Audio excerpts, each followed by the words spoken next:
बेटा सयानपति से सब कुछ बोल दिया।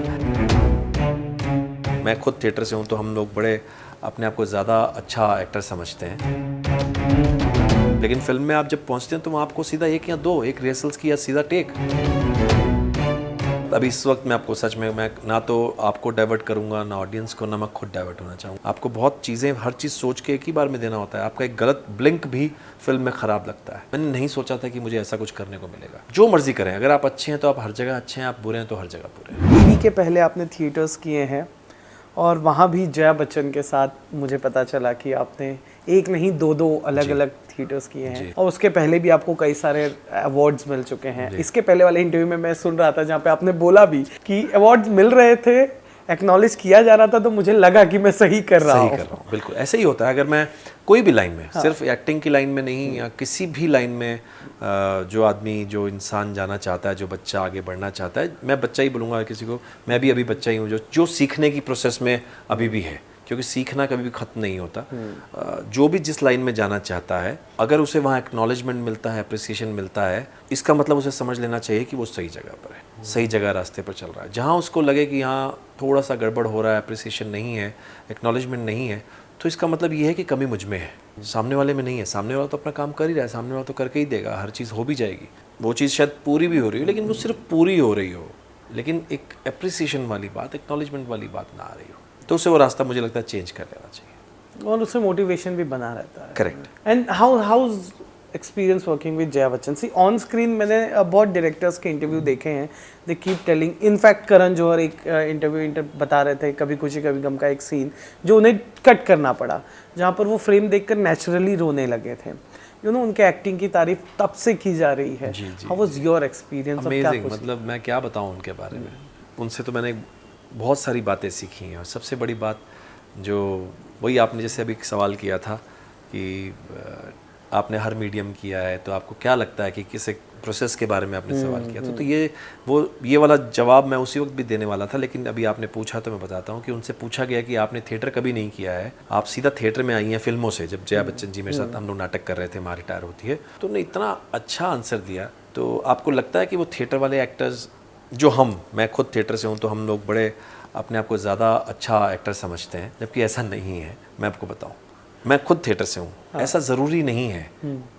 होता क्या है कि आपको वहाँ प्रैक्टिस ज़रूर होती है, और बहुत सारे फिल्म वाले ऐसे हैं, फिल्म एक्टर्स ऐसे हैं, फिल्म स्टार्स ऐसे हैं, फिल्म बहुत काम करते हैं जिन्होंने कभी थिएटर देखा ही नहीं। इसका मतलब ये नहीं कि वो बुरा काम कर रहे हैं, और ऐसा भी नहीं कि जितने थिएटर एक्टर हैं वो सारे के सारे बहुत बड़े स्टार या बहुत बड़े एक्टर्स बन चुके हों। तो दोनों तरफ है। तो उनसे पूछा गया कि आप लोग जनरली थिएटर से फिल्म में आते हैं, आप फिल्म से थिएटर में आई हैं, तो आपको क्या डिफरेंस लगता है, तो आप हो जाएगा आपसे। तो उन्होंने कहा, बड़ा अच्छा जवाब दिया कि आप जो भी करें, आप फिल्म करें, टीवी करें, सीरियल करें, आजकल जैसे OTT कर लें, नुक्कड़ नाटक कर लें, जो मर्जी करें, अगर आप अच्छे हैं तो आप हर जगह अच्छे हैं, आप बुरे हैं तो हर जगह बुरे हैं। बहुत कट टू कट भी है। बिल्कुल। वही आदमी सब चुप हो गए, इसके बाद कोई सवाल बचा नहीं था। मैं समझ गया, मैंने कहा करेक्ट है। आप बोले नहीं मैं थिएटर में बड़ा अच्छा कर लेता हूँ यार, तो उसके पीछे 40 रिहर्सल्स भी तो होती हैं आपको। लेकिन फिल्म में आप जब पहुँचते हैं तो वहाँ आपको सीधा एक या दो एक रिहर्सल्स की या सीधा टेक। जब तक आप इस लेवल पे नहीं पहुँच पाते हैं कि जब तक आप बोलते नहीं कि नहीं मुझे और टेक चाहिए, आप 20 टेक कीजिए, मुझे एक और चाहिए। आपको बहुत चीज़ें हर चीज़ सोच के एक ही बार में देना होता है। आपका एक गलत ब्लिंक भी फिल्म में ख़राब लगता है। फिल्मों में तो टाइम्स की कमी की वजह से मुझे लगता है पहले मार्किंग हो जाती होगी, तो कितना डिफिकल्ट है फिल्म, सोचिए आप। और अब तो हो गया गदर के बाद क्या गदर के वक्त, अभी इस वक्त मैं आपको सच में मैं ना तो आपको डाइवर्ट करूंगा ना ऑडियंस को, ना मैं खुद डाइवर्ट होना चाहूँगा। इस वक्त सिर्फ एक ही नज़र है, इस खुशी में जीना है। इस वक्त खुशी की बात तो है, एक्साइटमेंट की बात तो अभी जो ध्यान है ना वो सिर्फ वो अर्जुन की मछली की आँख की तरह है, वो ध्यान सिर्फ गदर पर लगा हुआ है। जी। अच्छा, एस्पिरेशंस में क्या है? किस डायरेक्टर और किस एक्टर के साथ काम करना है? हर किसी के साथ, सबका अपना अपना अंदाज़ है, सब बहुत कमाल के हैं। मैं किसी को खुश नहीं करना चाह रहा, यहाँ बहुत ऐसा आंसर नहीं दे रहा कि बोले अच्छा बड़ा बेटा सयानपति से सब कुछ बोल दिया, ऐसी बात नहीं है।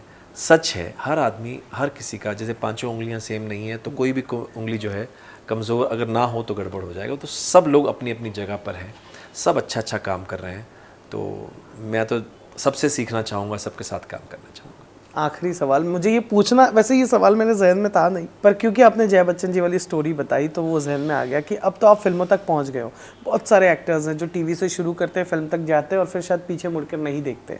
क्या आप में ऐसा है कि काम काम है, अगर टीवी पर भी कुछ अच्छा है तो मैं अभी टीवी के लिए ओपन हूँ या मैं सिर्फ अभी फिल्मों के? एक्चुअली बताऊँ, मैं ये तो हुआ फ्यूचर के बारे में सोचना।